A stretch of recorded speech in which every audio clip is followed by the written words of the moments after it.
we are having in-person and virtual events celebrating Women's History Month. Tonight, we are happy to be joined by the Black History Museum and Cultural Center in Richmond, Virginia, who will teach us about 8 Black women who made significant impact in Virginia from Reconstruction through the Civil Rights Movement. We have with us this evening Ms. Faithy Norrell from the Black History Museum, who is going to tell us a little bit more about herself and serve as our instructor for the evening. Part of healthy aging is making sure our brains are engaged and active. We hope that you learned something new from this evening as we celebrate Women's History Month. At this time, I'm going to turn things over to Faithy Norrell. Thank you so much, Denise. I'm so happy to be here with all of you tuning in to AARP. We've had a wonderful relationship at the Black History Museum and Cultural Center of Virginia with AARP. We have offered tours every Friday in the month of February, and because of a snow day, we moved over into one day in March so that people were able to come and visit our museum, which is at 122 West Lee Street, and learn these inspirational stories that have for centuries been left out of history. I am a retired teacher. I taught for over 42 years all over the country, in Atlanta, New Orleans, Los Angeles, Washington, D.C., Montgomery County, Maryland, and finished my career here in Richmond, Virginia. I taught at Carver and the elementary school, and then for 24 years, I was at William Fox Elementary School as a teacher, but the last 14 years, I was the librarian. So I had the unique opportunity of being able to teach Black history through literature. So I realized that Black history is my passion. So I'm the cultural heritage specialist at the museum, my retirement job, but I'm finding that it is my real passion. So tonight I prepared a presentation that's entitled Women Warriors. And this is for Women's History Month and how we celebrate these Virginia women who have made remarkable achievements. So let's get started. So this is a picture of our museum. It's again located at 122 West Lee Street in Richmond, Virginia's Jackson Ward. We are open Wednesday through Saturday from 10 to 5, and you can join our website. You can go on to our website, which is blackhistorymuseum.org, to find out all the information as far as hours of operation and admission price. The building is formerly the Lee Street Armory Building. So it was constructed in 1895. Because the 15th Amendment gave Black men the right to vote. So with their vote came their voice. And many of them were elected to council and committees of council. And so therefore, a lot of white armory buildings were going up, and John Mitchell and many others spoke out very forcefully that there should be a Black armory building. And so the city agreed to construct that. A really interesting fact, when you look at the facade of this building, you see all the brickwork and the round brick in the turrets, which is very unique to a certain brick mason, and his name is Armstead Walker. Armstead Walker, his brother Andrew, and his father were master masons, and they specialized in round brick. That name may sound familiar to you because Armstead Walker is the husband of Maggie Walker. So this building was built for the 1st Battalion of the Black Militia, and they occupied the building from 1895 to 1898. They were called to go into the Spanish-American War, and they were willing to do that, but they wanted a commander from their own unit to lead them, and the governor at that time, we are then entering the period of Jim Crow, and he said no. So they said, no commander, no fight. So they disbanded.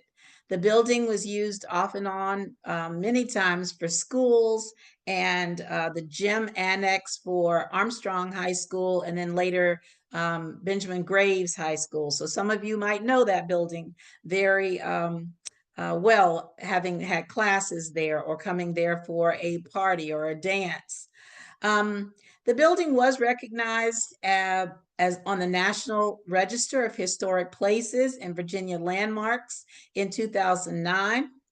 The Black History Museum and Cultural Center of Virginia, which was founded by a man named Carol Anderson. He came up with the concept in 1981. It took him about 10 years to amass a collection and opened at 00 Clay Street in 1991. You also may remember 00 Clay Street because it was the Black branch of the Richmond Public Library. First, it was called the Phyllis Wheatley branch, and then later renamed the Rosa D. Bowser building branch.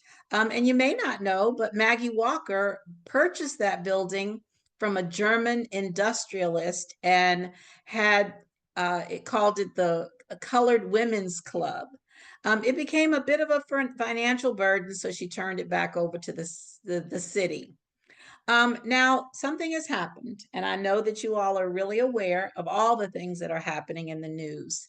And I just need to tell you that the Virginia National Guard removed our site, the Lee Street Armory, from the Virginia National Guard's website as part of the Pentagon's purge of all online content that highlights diversity, equity, and inclusion because they mistakenly associate DEI with Black people, and it's not. DEI includes handicap and ADA accommodations. It helps military and veterans. And actually, the largest recipient of DEI entitlement, if you will, or advantages are white women. But for some reason, this administration has decided that DEI needs to be stricken from all websites. So, what I say when you come to visit, that 15th Amendment was very important because those Black men had the vote and they used it as their voice. So I will urge all of you to exercise your voice by voting in November so that we can, make sure that our stories are included. So let's get into our discussion today. We're going to start with this woman. Her name is Elizabeth Keckley. Elizabeth Keckley was a seamstress and a designer, and also an activist and an author. So she has an interesting story. She was enslaved by her father's family for 30 years, and she was rented, if you will, out for her skills. And occasionally, enslaved people were able to keep some of their earnings, and the majority, of course, went to the enslaver. So Elizabeth Keckley saved her money for 30 years and was able to buy her and her son's freedom. If you were living in a slaveholding state, then you had to move out. And so she moved to Washington, D.C., where she became dressmaker to the stars. And most of those were congressmen and senators' wives in Washington, D.C. Her most famous customer became Mary Todd Lincoln. So she became her personal dressmaker and confidant. Very often I say to people, if you just take the time to talk to someone from a different background, you will find out that you have more alike than you have different. And so when Elizabeth Keckley and Mary Todd Lincoln started talking, they realized that they were two mothers who were grieving the loss of a son. Elizabeth Keckley's son had been killed during the Civil War, and Mary Todd Lincoln's youngest son was killed from a childhood or died from a childhood disease. So then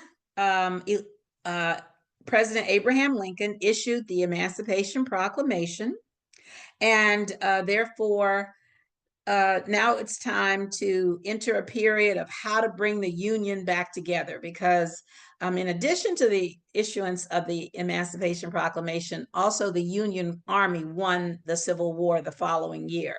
So in order to bring the Union back together, Abraham Lincoln came up with a really good plan called Reconstruction. and we call it radical Reconstruction. It lasted for about 12 years. Unfortunately, Abraham Lincoln was killed 5 days after the surrender of Lee to Grant. So his vice president took over. His name was Andrew Johnson, and he was a Southern sympathizer. So we have such an overlapping during this period of Reconstruction, because almost as soon as we get Reconstruction, Black codes are passed, and eventually we come into the Plessy versus Ferguson, separate but equal, which is the period of Jim Crow legalized segregation in the South and normalized segregation throughout the country. With the assassination of her husband, Mary Todd Lincoln has to leave the White House, and she doesn't have very much money, so she has a yard sale, which the people in Washington thought was very unnatural and unacceptable. So Elizabeth Keckley had not only purchased her freedom, but she had also purchased an education. So she wrote of her 30 years of enslavement and then the 4 years that she practically lived in the White House. Her book is still available, and you can order it on online where books are sold. So it's a very interesting and riveting story about Elizabeth Keckley, born in Louisa, Virginia. The next person that I want to talk about is a woman named Sarah Garland Jones. And I'll ask the question, who was the first Black doctor in Richmond? And I bet many people would think automatically it was a man. But guess what? It was a female. It was a woman. Dr. Sarah Garland Boyd Jones was born in Albemarle County, Virginia in 1866. Her father was a very well-known builder, and some of his work is still standing, including the 6 Mount Zion Baptist Church. He also built the True Reformers Hall here in Richmond, Virginia. And you know that the True Reformers were the organization that started the first Black-owned bank in America. It was started in the living room of W.W. Brown in Jackson Ward, right here in Richmond. So we have so many firsts that occurred here in Richmond, and particularly in the Jackson Ward neighborhood. So one of the things that Abraham Lincoln did during the Radical Reconstruction and the Freedmen's Bureau was establish schools throughout. Here in Richmond, the colored high and normal school was established. Now, a normal school meant that when you graduated, you could become a teacher. So many of that first generation coming out of enslavement were teachers, including my grandfather, Albert D. Narl, and my grandmother, Kate Archer, which is where they met. And also, Sarah Garland Jones was a graduate of that school. However, the ruling then said that once you married, you could not be a teacher anymore. So because she was fired from being a teacher, she went on to bigger and better things. She graduated from Howard University Medical School, and there were only 3 other female physicians in Richmond during her time. She passed the boards with flying colors, the highest scores in several core areas of anyone that took the test with her. And then she and her husband, Miles Jones, became associated with the Richmond Hospital Association. And that was a place to train Black nurses and also to treat Black patients. And eventually that became known as Richmond Community Hospital. All right, another Richmond native, Dr. Dorothy I. Height, born here in Richmond. She was called the godmother of the civil rights movement. Dr. Height, of course, was known for her hats. She really always wore those very distinguished hats. But there was a lot more to her than the way she dressed. She was president of the National Council of Negro Women, and she also was national president of Delta Sigma Theta Sorority Incorporated. But she was considered a member of the Big Six. Those were the major civil rights organizations of the time, including SCLC, CORE, SNCC, the Urban League, the NAACP. But again, because she was a woman, she was often overlooked when it came time to present and speak. So you didn't hear her often. I think she did speak at the March on Washington in 1963. But when other people like Martin Luther King and other presidents of organizations were getting a large platform, Dr. Height had to work diligently, but often without recognition. She worked very hard to reform and restructure the criminal justice system to improve unemployment and literacy, especially among Black women. She was a staunch supporter of voter registration and, in all, an advocate for African American women. She took over the reins of the National Council of Negro Women from Mary McLeod Bethune. And among her many honors, Dr. Height received the Congressional Gold Medal. So Dr. Height, an outstanding Virginia woman. Many of us think that the first time someone didn't give up their seat on the bus was Rosa Parks, but that's not true. In early 1900s, Maggie Walker and John Mitchell organized a boycott of the segregated streetcars here in Richmond, Virginia. So they understood that if our money was missing, then the streetcar business actually went out of business because of the boycott of the streetcars. So they knew the importance of the Black dollar. And because Jackson Ward was a Black Wall Street, we also knew the power of what we could do as a cooperative and as a unit of people coming out of enslavement, but now in just a matter of a decade, being able to achieve prominence in so many areas, to be able to establish 5 Black-owned banks in the city of Jackson, in the neighborhood of Jackson Ward, 7 Black-owned insurance companies, and over 300 Black-owned businesses. But we're going to talk right now about this woman, Irene Morgan. She was born in Baltimore, Maryland, but spent a period of mourning in Gloucester, Virginia. She lost her son also. So after she had recovered from that ordeal, she boarded a bus to go back to Baltimore, and she sat in the segregated section of the bus, just like Rosa Parks had done. However, the rule was that if the white section got filled, then even if you were sitting in your designated section, you would have to relinquish your seat. So they asked her to get up for a white couple. She refused to get up, and the authorities were called. So when they came, she also resisted arrest, and I think she got a little rambunctious in her resistance. So she was arrested for not only not moving, but also that resistance. So she was able to get the representation by attorney Spotswood Robinson III. You will know that he was very instrumental in another case that we'll talk about in just a minute. And he advised her to plead guilty to resisting arrest, but not guilty to violating the Virginia segregation law because it violated the Interstate Commerce Clause of the United States Constitution. Now, you know, with the passage of the 14th Amendment, Black people were granted birthright citizenship. Up until then, they were treated as chattel and therefore had no citizenship guarantees under the Constitution.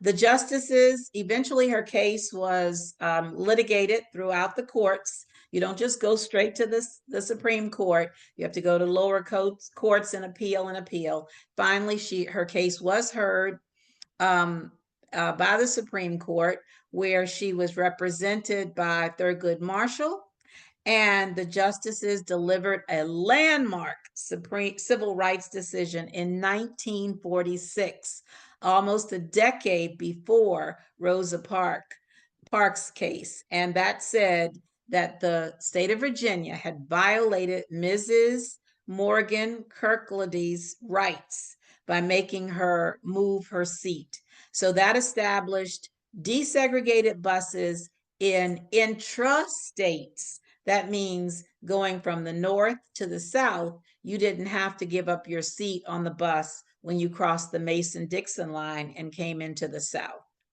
This also laid the foundation for desegregated buses and the groundwork for the Freedom Riders, who really were participating with Martin Luther King in the civil rights movement, which eventually led to the passage of the Civil Rights Act of 1964, which guaranteed our freedoms in the Constitution. Actually, just in the act, it's not in the Constitution, but it did guarantee our rights. Now, the Voting Rights Act, which was passed in 1964, has to be renewed regularly. So the Civil Rights Act is there, and it's the precedent of the land. The Voting Rights Bill, which is now called the John Lewis Voting Rights Act, does need to have renewal. So again, I reiterate, it is important to vote because we have got to make sure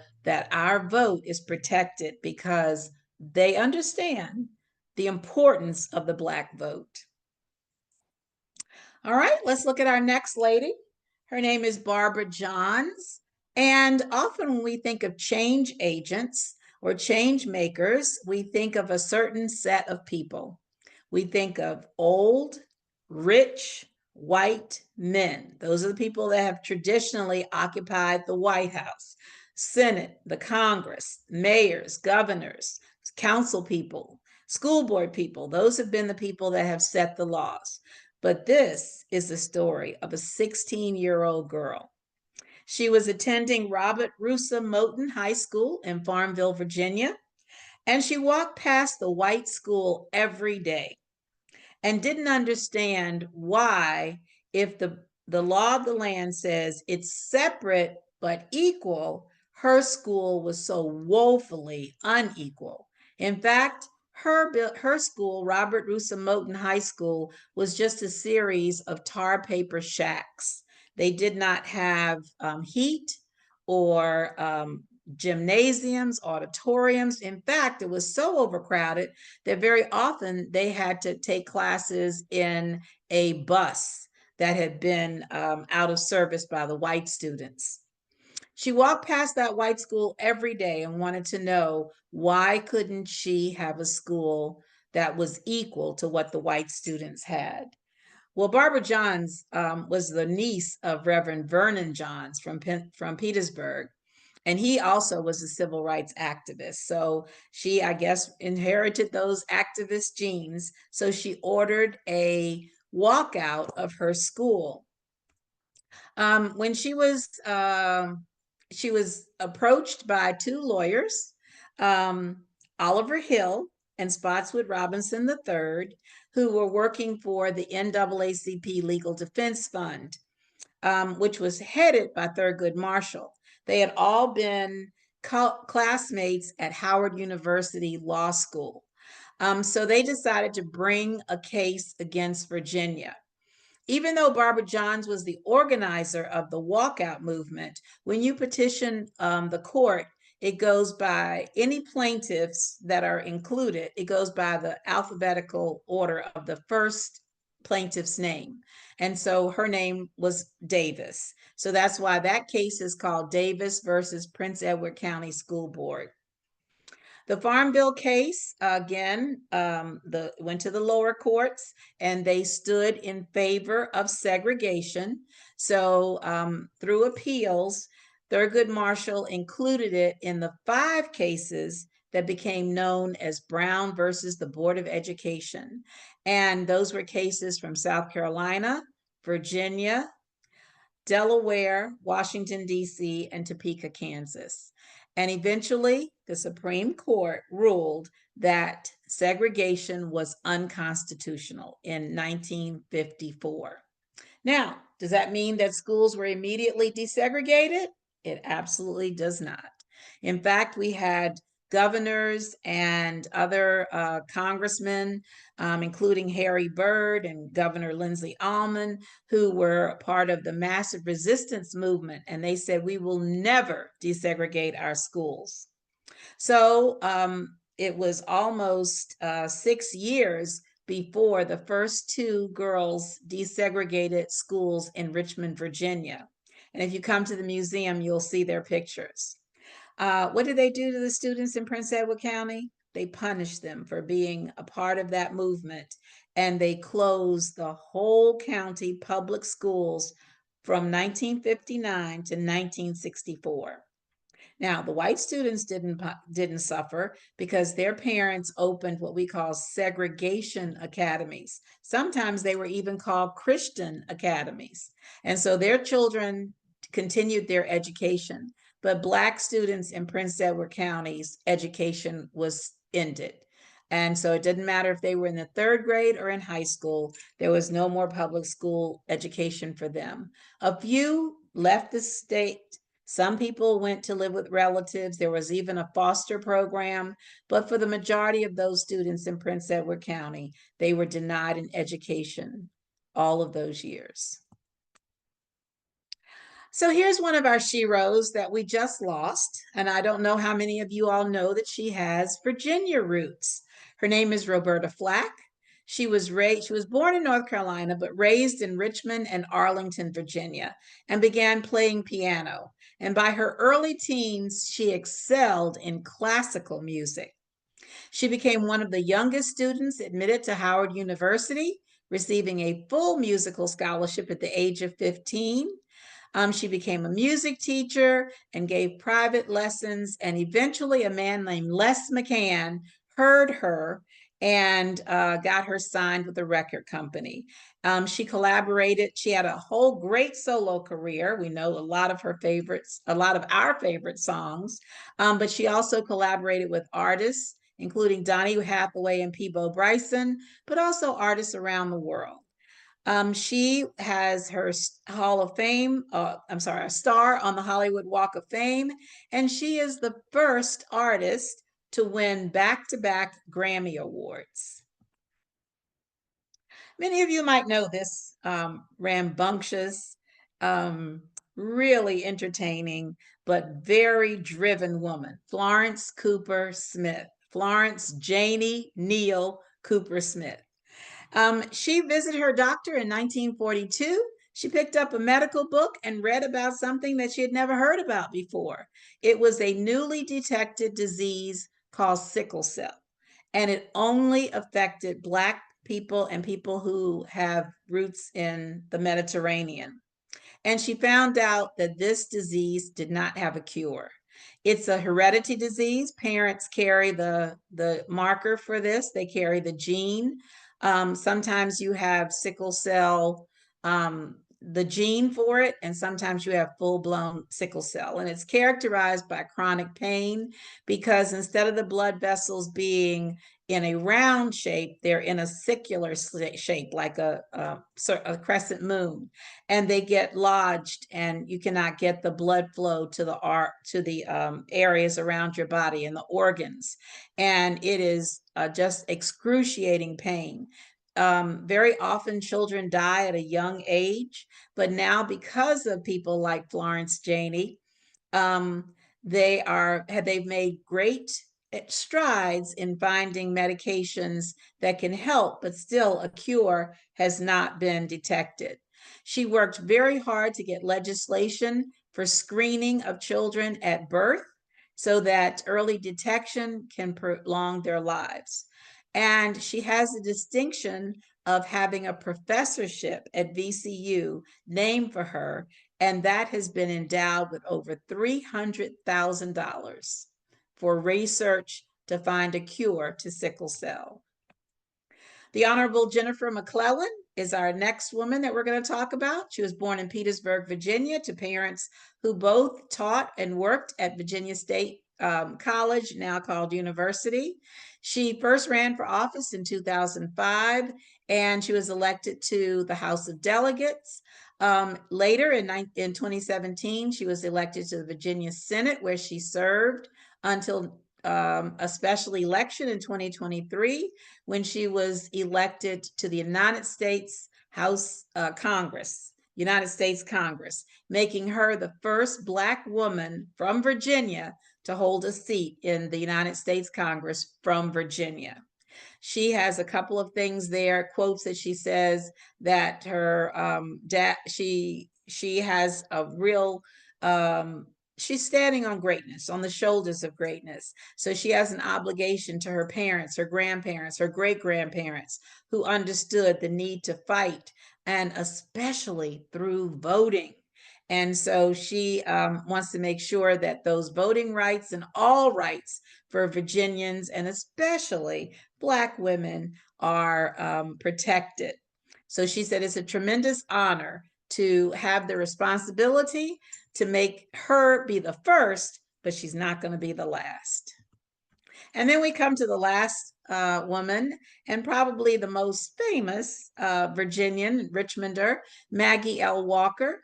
And many of you know Mrs. Walker as the founder, charter, and later president of a bank, making her the first Black woman to be able to do that.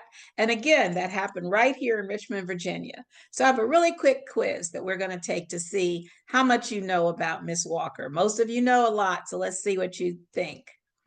So before she married, Maggie Mitchell was A, a nurse, B, a seamstress, C, a teacher, D, a homemaker.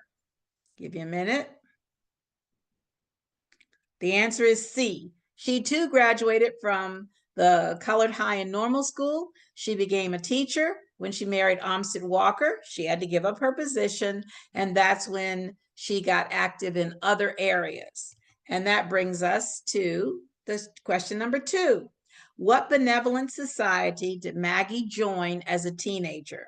Was it A, the Grand Fountain of the United Order of True Reformers, the Odd Fellows, the Prince Hall Masons, or the Independent Order of St. Luke? Have you chosen your answer? The correct answer is D, the Independent Order of St. Luke. Not only did she join as a teenager, she rose through the ranks and eventually became the head of the organization. And as the head, she instituted a newspaper, the St. Luke Herald, the bank, the St. Luke Penny Savings Bank, and the St. Luke Emporium. Miss Maggie employed predominantly Black women, making her the largest employer of African American women in the city of Richmond. But again, she didn't stay in her lane as just a banker. She worked to do community uplift, working with the Urban League, the NAACP, the boycott of her high school, actually, and also the boycott of the streetcars. So Miss Maggie put some very interesting things into place. If you come to the museum, we will tell you more about her story and the things that she did. Next question, what businesses did Miss Walker envision? Was it a newspaper, a bank, an emporium, or D, all of the above? Well, I just told you the answer, so we know it's all of the above. And the next question, Maggie Walker became the first Black woman to run for statewide office. She ran for what statewide office? Was it governor, attorney general, superintendent of public education, or the state treasurer? Well, I bet a lot of you think state treasurer because she was in charge of money, but it was actually the superintendent of public education. She ran with John Mitchell, who ran for the governor position. And then the last question, Maggie Walker was an honorary member of what sorority? Was it Alpha Kappa Alpha Sorority Incorporated, Delta Sigma Theta Sorority Incorporated, Sigma Gamma Rho Sorority Incorporated, or Zeta Phi Beta Sorority Incorporated? All right, who are my Zetas out there? Zeta Phi Beta Sorority Incorporated took in Maggie Walker as their honorary member. So I thank you so much for listening to this webinar. I might have gotten a little long. I hope I'm still within the time parameters and we can have some questions.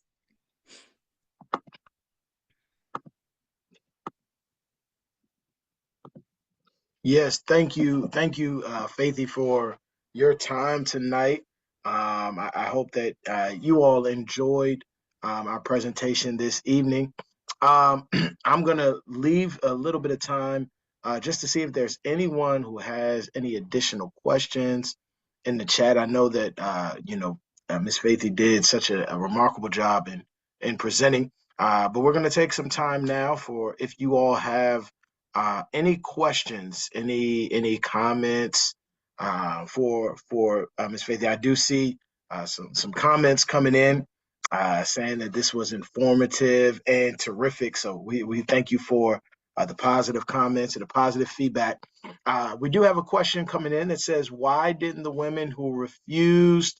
Why didn't the woman who refused to give up her seat in the on the bus become as famous as Rosa Parks?" So, it's all about branding and being in the right place at the right time. That Dr. King was certainly involved. That was the beginning of that 12-year civil rights struggle. So, I often ask, why isn't Maggie Walker as famous as Madam C.J. Walker? And I just say, they just have better public relations. So we just need to get everybody's story out there because no one person's story is more important than the other. So the importance is coming in to learn everyone's inspirational story. Absolutely. Thank you for that. And the person also thanks you in the chat. Any other questions?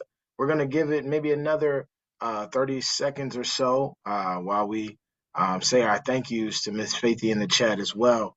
But if you have any questions, feel free to give us those questions in chat. But also during this time, we also want to hear your thanks. I hear someone in the chat saying perfect presentation. Thank you very much. And I want to let you know, Ms. Faithy, that we've got people joining from all over. So these are not folks just in Richmond. We've got people from New Jersey, New York, from all over just in this chat. Someone asked, what is the name of the book that you mentioned? The name of the book is 30 Years Enslaved, 4 years practically living in the White House, in the Lincoln White House. So again, just look up Elizabeth Keckley, and that's spelled Keckley, and the book will populate. And you'll see that picture that I had in the presentation on the cover of the book. All right. I just want to say one thing, Carl. Mhm. Just when people come to visit the museum, I always encourage them to do a little homework. So if you would like to know a little bit more, I talk about two works by Ava DuVernay. One is a documentary called 13th that explains the 13th Amendment, which granted freedom to the enslaved, but there was a paragraph in there that said, unless they were incarcerated. And that documentary called 13th explains how we have the peace and justice movement led by Bryan Stevenson, why we have a system of disproportionate amounts of Blacks in jails, why we have racial profiling. And the other document, or actually that's a movie, is taken from the book Caste by a woman named Isabel Wilkinson.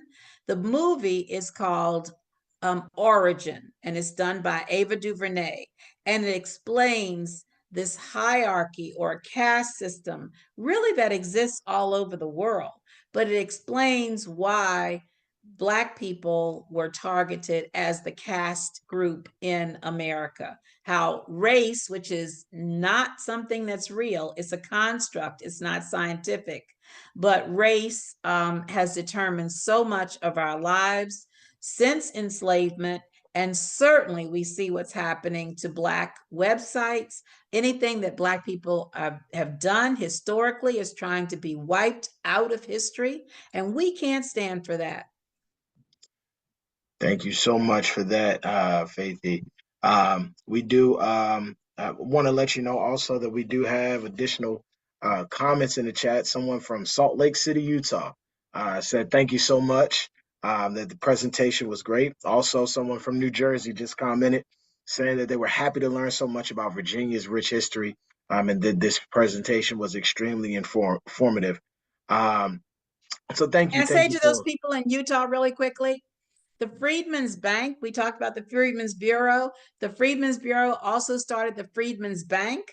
And when you went to register, very often whole families were registered.